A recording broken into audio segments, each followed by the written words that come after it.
As a law enforcement officer, I've seen firsthand the deep hurt and devastation that fatherlessness brings in a child's life.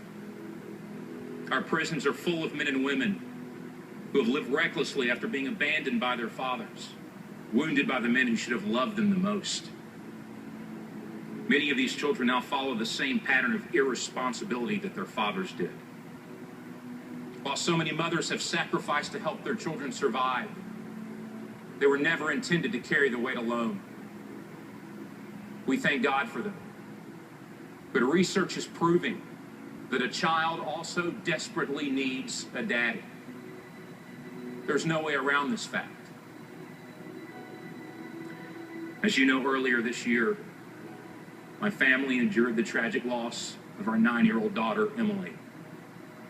Her death forced me to realize that not only had I not taken advantage of the priceless time I had with her, but that I did not truly understand how crucial my role was as a father to her and our son, Dylan.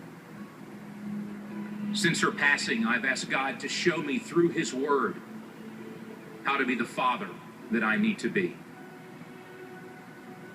I now believe that God desires for every father to courageously step up and do whatever it takes to be involved in the lives of his children. But more than just being there, providing for them, He's to walk with them through their young lives and be a visual representation of the character of God, their Father in heaven. The father should love his children and seek to win their hearts.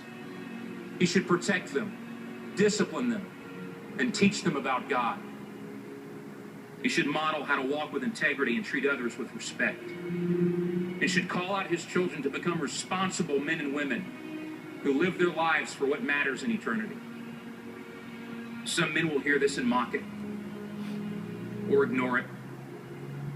But I tell you that as a father, you are accountable to God for the position of influence He has given you.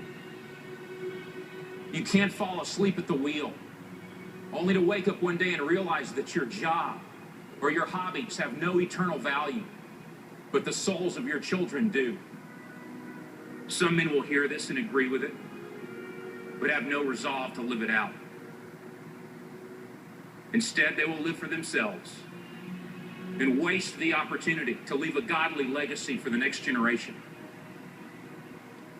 But there are some men who, regardless of the mistakes we've made in the past, regardless of what our fathers did not do for us, will give the strength of our arms and the rest of our days to loving God with all that we are, and to teach our children to do the same. And whenever possible, to love and mentor others who have no father in their lives, but who desperately need help and direction. And we are inviting any man whose heart is willing and courageous to join us in this resolution. In my home, the decision has already been made. You don't have to ask who will guide my family, because by God's grace, I will. You don't have to ask who will teach my son to follow Christ, because I will.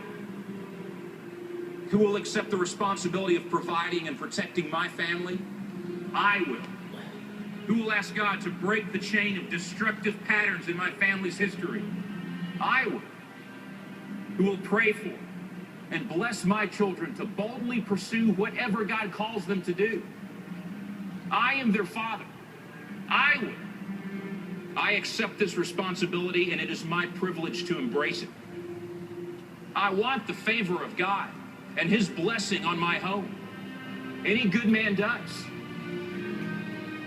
So where are you, men of courage? Where are you, fathers who fear the Lord? It's time to rise up and answer the call that God has given to you, and to say, I will.